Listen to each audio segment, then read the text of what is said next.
You can't use Fukushima to judge whether all nuclear power is safe or not. Fukushima was an accident waiting to happen.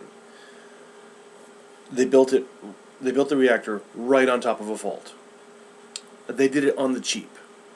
They only built it to survive up to a 7.5 magnitude earthquake, and they got hit with a 9.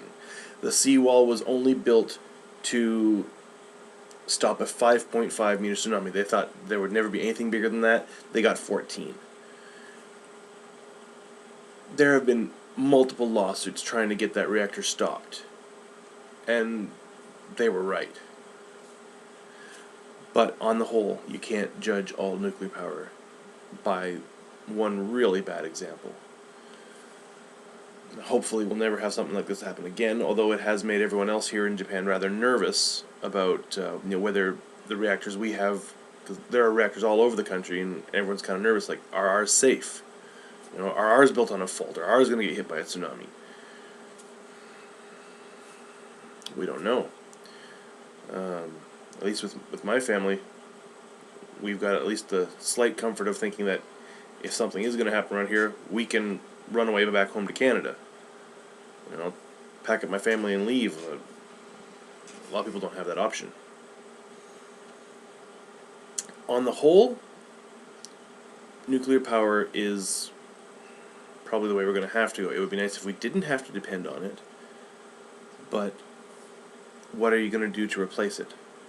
Solar doesn't produce enough, reliably enough. If it's cloudy, you get no power.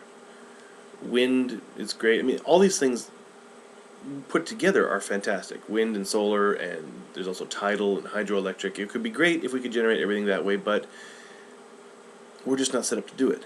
And I don't know if we ever will be. One option, or probably the best option, is orbital solar.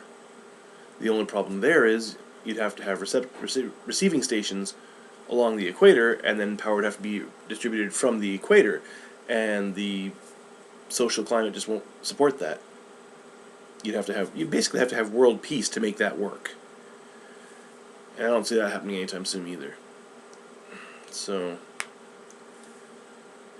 for the meantime, I think we're stuck with nuclear. It's either that or we just poison ourselves out of existence with fossil fuels until they're gone.